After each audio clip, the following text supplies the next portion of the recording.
6:48 right now, time for the morning rush. The New Mexico Department of Health says that measles outbreak that has impacted the southern half of the state has now made its way to the metro area. The department is warning people about being possibly exposed in multiple areas throughout Albuquerque. That was between April 30th and May 11th. We have a list of those locations and what to do if you believe that you're possibly exposed. You'll find that at always on KRQE.com. New Mexico senators are co-sponsoring a bill in Congress aimed at fighting a species of fly that is threatening the U.S. cattle industry. The insect, known as the New World screwworm, is a parasitic fly whose larvae feed on livestock, wildlife, and in some cases humans. If the bill passes, it would create a new facility to produce sterile male flies that would slow the growth of the population. Now, former corrections officer is facing multiple charges this morning after being accused of sexually assaulting inmates in his custody. Yesterday, state police arrested 21-year-old Elijah Williams. That was an officer, or he was an officer rather, at the Western New Mexico Correctional Facility in Grants. And these allegations came forward after 4 female inmates say that the activity took place. Williams is now facing criminal sexual contact and battery charges. Ryan. In a low temperature of 44 in Albuquerque, below our average low. Temperatures, on the chilly side of things this morning, but slightly above normal this afternoon. Mostly calm winds throughout the day today. Bit of a temperature roller coaster ahead with shifting winds. PNM customers, listen up. Your bill is going to be going up soon. That's following a decision by the New Mexico Public Regulation Commission. The company says customers will be paying $12.50 for their electric bill by this time next year. PNM says the money will help with the growing infrastructure and expansion of green energy and more. The Bernalillo County Commission has now decided on how $1 billion for next year's operating budget would be distributed. The spending plan includes $450 million in the general fund, with a big percentage going to the public safety and MDC. Another 13% of that money will go toward public works. The county will now send the budget to the state finance department for approval.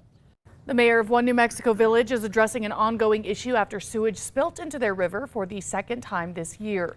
Hemis Springs residents are dealing with the aftermath of an overflow in their sewage collection lines last week. The mayor says the village is now preparing to renovate millions of dollars worth of lines. They hope to begin renovations in about 6 months. Ryan. And we have a drought update. Some still pockets of extreme drought from near Albuquerque to Santa Fe in the northern mountains in the Rio Chama, and the worst form of drought near Silver City. Exceptional drought. However, some rain snow is possible in the northern tier as we head later this weekend.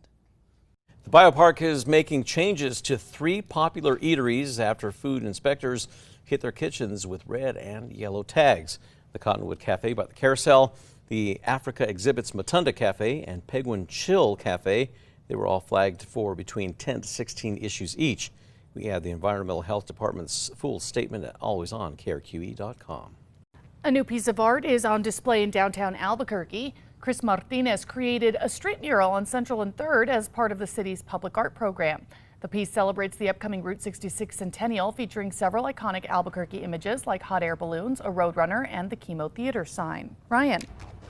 And taking a look at traffic right now, no major accidents nor slowdowns. It is getting a little bit busier out there around the Big I and the construction areas, but again, no major accidents nor slowdowns. Taking a look at tracker heading south, I-25 around Lead and Coal. Smooth sailing traffic conditions. We'll have more updates later today. A teen in Louisiana is the only person to graduate from her high school this year. Most of her classmates relocated after Hurricane Laura back in 2020, leaving Diana Lopez, a junior, the last member of the class of 2025. She'll be pursuing a nursing degree at Northwestern State University in Louisiana. And now it's time for the 5 facts. At number 5, a new piece of art is on display in downtown Albuquerque. Chris Martinez created a street mural on Central and 3rd as part of the city's public art program. The piece celebrates the upcoming Route 66 centennial, featuring several iconic Albuquerque images like hot air balloons, a roadrunner, and the Chemo Theater sign. At number 4, New Mexico's senators are now co-sponsoring a bill in Congress aimed at fighting a species of fly that is threatening the U.S. cattle industry. The legislation was introduced by New Mexico Senator Ben Ray Lujan and Texas Senator John Cornyn. Now, they say that the insect is known as the New World Screwworm, and it's a parasitic fly whose larvae feed on livestock, wildlife, and even in some cases humans. Now, an outbreak that began in Mexico is spreading into Texas and New Mexico, leading the U.S. to halt cattle imports at the southern border. their bill passes, it would then create a new facility to produce sterile male flies that would then be released into infested areas to slow the growth of the screwworm population. And at number 3, temperatures a little bit warmer compared to yesterday, with even calmer winds compared to yesterday. High thin clouds to the south, high thin clouds to the north. A little bit of wildfire smoke from Arizona moving into western New Mexico, but not too bad of a day really to enjoy the outdoors. Actually a really great day. And it'll be a little bit breezier tomorrow, a little bit warmer. Then we'll see changes on Sunday. At number 2, PNM customers, your bill is going to go up soon. That's following a decision by the New Mexico Public Regulation Commission. The company says the customers are going to be paying $12.50 more for their electric bill by this time next year. But it won't hit all at once. The overall increase is still less than the $23 rate hike that was proposed by PNM last year. PNM says that the money will help with the growing infrastructure and expansion of green energy and more. And at number 1, the New Mexico Department of Health says the measles outbreak that's impacted the southern half of the state is now in the metro. Yesterday, the department confirmed cases in Sandoval County, including an adult with unknown vaccination status and a child under 4.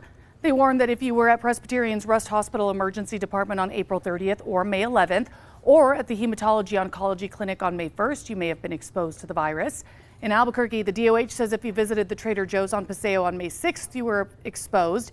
And they're also warning anyone who visited the Cedar Crest Hickory Pit Barbecue restaurant.